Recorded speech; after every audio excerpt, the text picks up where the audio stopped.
Welcome. This is David Boles, Human Meme. Today's topic, in the Internet of Things, keep your string. As we are connected, so shall we remain in the dark.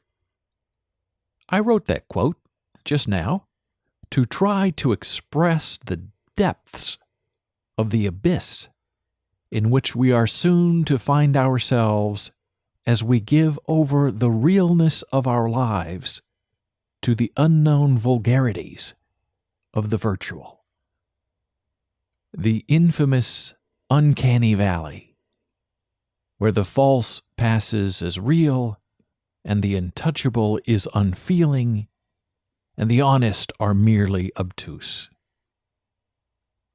Being connected to everything the world over is a modern wonder.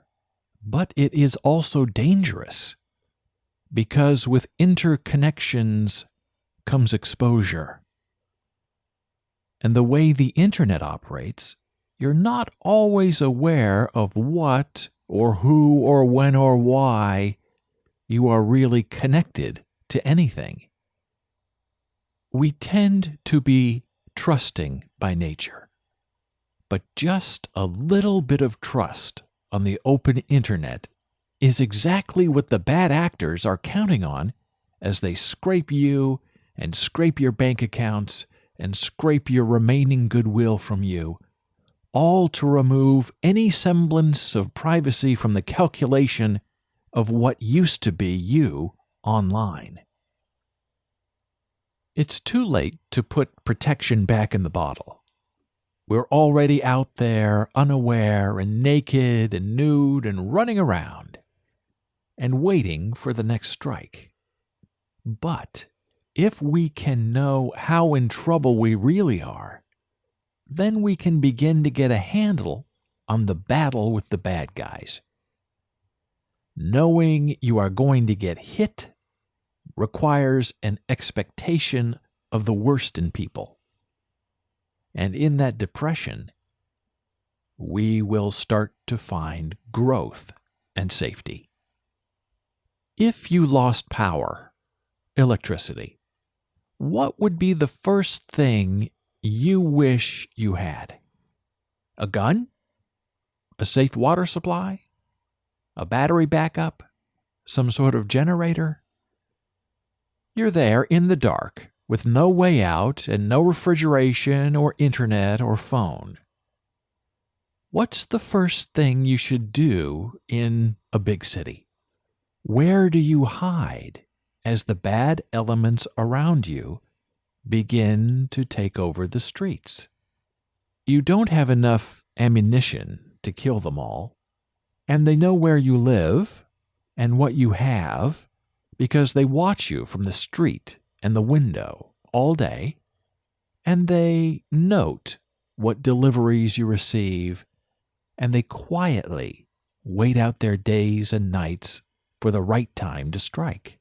They may set fire to a few buildings to keep the first responders away and busy, and then the rest of the blocks along your alleyway are plundered. And while this can happen at any time in the history of us, we are more vulnerable now than ever before because our electrical grid and backbone are all internet-based, as are our first responders and our travelways and highways and secret pathways. Power is knowledge, but not thought. Amps and volts and charged lines. Power is power when there is no electricity. And that's why I've always said the first thing I want in a national emergency is access to fire. And the second thing I want is an axe. With a fire starter and a blade in hand, I know that somewhere, sometime, I'd be able to eventually boil some water, fight off an adversary or two. Their bullets won't last forever either. But a right knife edge can last forever. And I would carefully wait out my dying days, or for the resurrection of a new society redefined back into the fat of reality, as the virtual vat is gone forever in malfunction and mistrust. In addition to fire and cunning, I would want a piece of string. Just a little bit. How long is a piece of string? What is a string that size used for? A string can have many uses. As a binder, a fishing line, a wick, and a garrote. My real hope for my tethered piece of string is how it might be used beyond its stasis. In a previous podcast, I shared my string theory with you, and now I'll expand on that a bit now. In my idealized connected future, my piece of string is more than just threads wound together. It is a communication device, a food delivery system, and a final defense. Yes, I know all these things have yet to be invented, as far as we know, but here's what my string theory, all 6 to 8 inches or so of it, will likely be more reality of our future than a fantasy of our past. My string is activated by 4 unique means and underlying methods. Pulling. When I pull on my string, it becomes a communication device that tries to connect with the nearest cell tower or other emergency system. I can form the string around my ear and place one end into my ear canal, and my string becomes earpiece, receiver, and emergency transmitter. Twisting. If I twist my string, I can get enough water and nutrients to satisfy my body for a day. My own sweat reactivates the next meal, and there are 30 such twists in each string. Enough to perhaps last me 90 days if I'm frugal and careful with its use and delivery system. Immersion. Placing my string in liquid expands its size 10,000 times to become a bandage or a blanket or a visual alert device. The longer the string is immersed, the larger the string becomes in expansion. When the string finally dries, it eventually returns to size. Tying. When I am in trouble, and I only mean life-ending trouble, I can tie my string into 3 knots, and it becomes an explosive device I can either throw or hide somewhere to explode at a later time. I may keep my string tied in 2 knots if I'm under stress and attack, but I would know that by invoking that 3rd knot, there's no way out for me except as a brilliant explosion.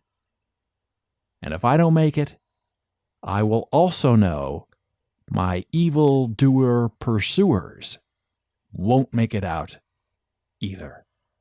Even if I don't have a magical string, as described in my string theory, the idea is still right to keep something with you in a virtual age that is real and malleable and can be used by your hands and mind and fingers and body to help give you ongoing meaning and purpose in a time of crisis. Oh, and by the way, the rule is each piece of my magical string is tied to someone's DNA string inside of them. So only your string works with you. You cannot hoard strings. There is no value in stealing someone else's string. Now, back into the Internet of Things. Virtual relationships are only as good as they are in being dependable. A strange neighbor on the street always has more intrinsic value to you than a best friend halfway across the world, because real people are right there with you in the same time, sharing the same condition. Danger and caring are immediate concerns that take real-time responses that are quantified, evaluated, and complicated. Connecting and being connected are given great value over all other honest things. And therein is the conundrum that baffles us. How can we expand our reach as a species while knowing all the dangers and barriers set against us? While we cannot know everything, or really prevent anything that the world wishes us undue harm, we have to be ready for the recovery. And that is what leaves so many of us in peril. If the electrical grid goes down, is there any sort of national backup plan in place? Do we have enough solar power to run the everything of us? What about gasoline? Are there any mass transit steam engines that can power us out of being immobile? If our food supply is poisoned or unavailable, are there enough city gardens to feed a madding crowd? These are not doomsday or prepper concerns. These are universal realities that must become the everyday thoughts of those we've elected and paid to think of these things for us and then solve them with ready solutions. It isn't enough to just identify a danger. We must also anticipate and mitigate the danger as well.